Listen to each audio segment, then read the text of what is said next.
Assalamualaikum warahmatullahi wabarakatuh. Berjumpa lagi dengan Ibu Ratna Widiawati dalam mapel Pendidikan Pancasila dan Kewarganegaraan. Hari ini kita akan membahas mengenai nilai-nilai Pancasila dalam praktik penyelenggaraan pemerintahan negara. Seperti apa materinya? Let's check this out. Selamat pagi anak-anak. Bagaimana kabarnya? Ibu harap kalian selalu dalam kondisi sehat dimanapun kalian berada, kapanpun itu, dan ibu harap kalian selalu ingat untuk mematuhi protokol kesehatan karena saat ini masih berkembang virus corona di sekitar kita. Nah, untuk mapel PPKN hari ini, kita akan belajar mengenai nilai-nilai Pancasila dalam kerangka praktik penyelenggaraan pemerintahan negara. Bisa kalian lihat di dalam modul ini ada foto di mana di dalamnya itu ada beberapa tokoh. Nah, tokoh-tokoh yang ada di dalam foto ini merupakan jajaran kabinet kerja periode 2014-2019. Nah, tokoh-tokoh inilah yang nantinya akan melaksanakan penyelenggaraan pemerintahan negara dengan dipimpin oleh presiden dan wakil presiden. Nah, pemerintah bertugas untuk menyelenggarakan pemerintahan negara, atau dengan kata lain, mengelola kekuasaan negara untuk mencapai cita-cita dan tujuan negara, seperti yang tercantum dalam alinea keempat pembukaan Undang-Undang Dasar Negara Negeri Republik Indonesia tahun Pembukaan Undang-Undang Dasar 1945. Negara Republik Indonesia tahun 1945. Kemudian, pemerintahlah yang mempunyai kewenangan mengatur seluruh rakyat dan menjaga keutuhan wilayah negara untuk mencapai kemakmuran rakyat. Pemerintahan negara Republik Indonesia sebagai pemegang kekuasaan ini terdiri dari dua tingkatan. Ada pemerintahan pusat dan pemerintahan daerah. Nah, dalam arti luas, pemerintahan pusat ini dilaksanakan oleh setiap lembaga negara yang tugas dan kewenangannya sudah diatur dalam UUD NRI tahun 1945. Misalnya apa? Contohnya adalah lembaga eksekutif, yaitu presiden, wakil presiden, kementerian negara, dan lembaga pemerintahan non-kementerian.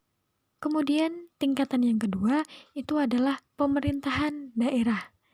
Nah, untuk pemerintahan daerah ini terdiri dari pemerintahan provinsi, kabupaten atau kota, hingga ke pemerintahan daerah yang dipimpin oleh kepala daerah dan juga Dewan Perwakilan Rakyat Daerah. Kemudian Ibu akan masuk ke submateri pertama, sistem pembagian kekuasaan negara Republik Indonesia. Yang pertama, macam-macam kekuasaan negara. Sebenarnya, apa itu kekuasaan? Kekuasaan dapat diartikan sebagai kemampuan seseorang untuk mempengaruhi orang lain supaya melakukan tindakan-tindakan yang dikehendaki atau diperintahkannya. Nah, itu adalah pengertian dari kekuasaan. Sekarang kekuasaan negara itu apa? Kekuasaan negara merupakan kewenangan negara untuk mengatur seluruh rakyatnya guna mencapai keadilan dan kemakmuran serta keteraturan. Jadi di sini yang berperan penuh, yang memiliki kekuasaan penuh adalah negara melalui pemerintah, tokoh-tokoh itu tadi, lembaga-lembaga negara. Kemudian, apa saja kekuasaan negara itu? Di sini ada dua tokoh yang mengemukakan macam dari kekuasaan negara. Yang pertama ada John Locke, yang kedua ada Montesquieu. Untuk John Locke, membagi kekuasaan negara menjadi 3 macam, legislatif, eksekutif, dan federatif. Begitu juga Montesquieu. Montesquieu membagi kekuasaan menjadi 3 macam, legislatif, eksekutif, dan yudikatif. Nah, untuk kekuasaan di Indonesia lebih berkiblat ke Montesquieu. Nah, 3 kekuasaan Montesquieu ini sering dikenal dengan trias politika. Isinya apa? Yang pertama, ada kekuasaan legislatif, yaitu kekuasaan untuk membuat atau membentuk undang-undang. Kemudian yang kedua ada kekuasaan eksekutif, yaitu kekuasaan untuk melaksanakan undang-undang, dan yang terakhir kekuasaan yudikatif, yaitu kekuasaan untuk mempertahankan undang-undang termasuk kekuasaan untuk mengadili setiap pelanggaran terhadap undang-undang.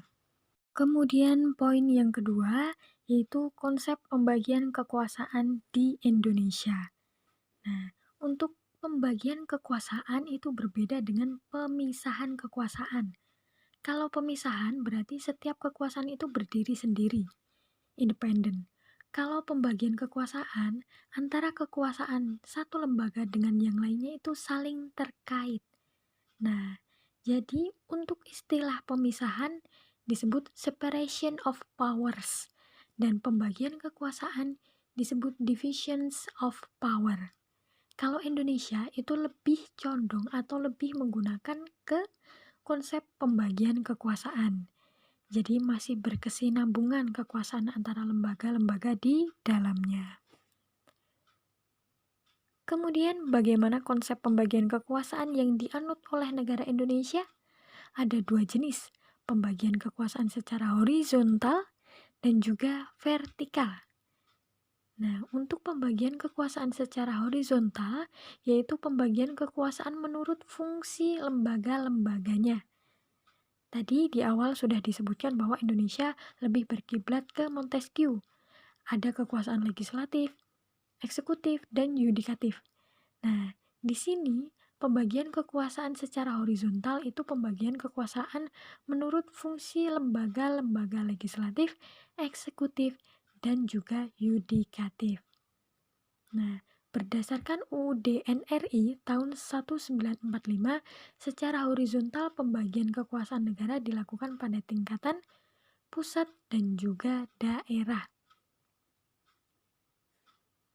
Kemudian untuk pembagian kekuasaan di pemerintahan pusat ini terbagi menjadi 6 bagian kekuasaan.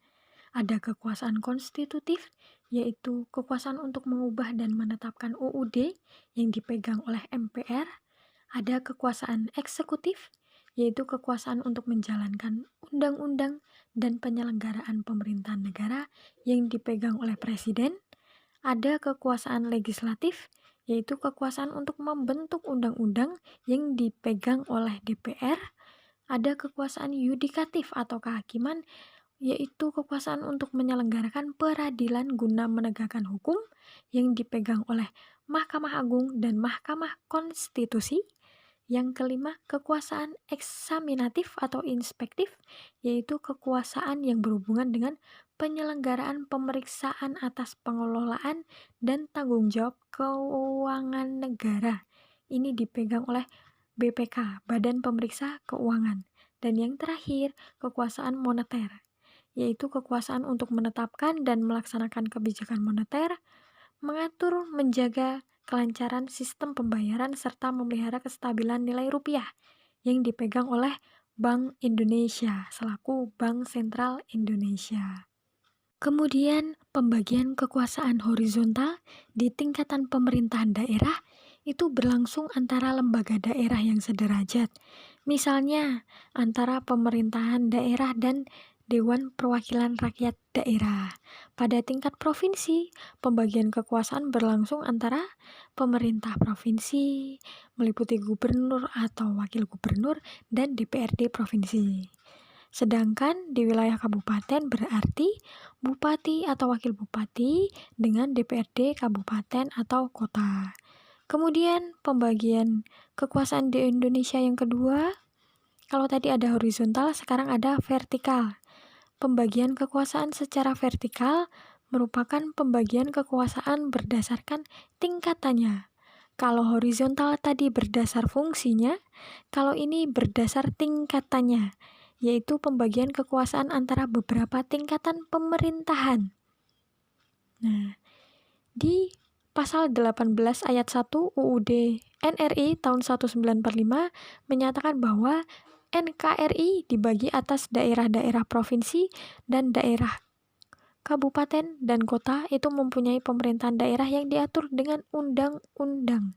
Berdasarkan ketentuan tersebut, maka pembagian kekuasaan secara vertikal di negara Indonesia berlangsung antara pemerintahan pusat dan pemerintahan daerah.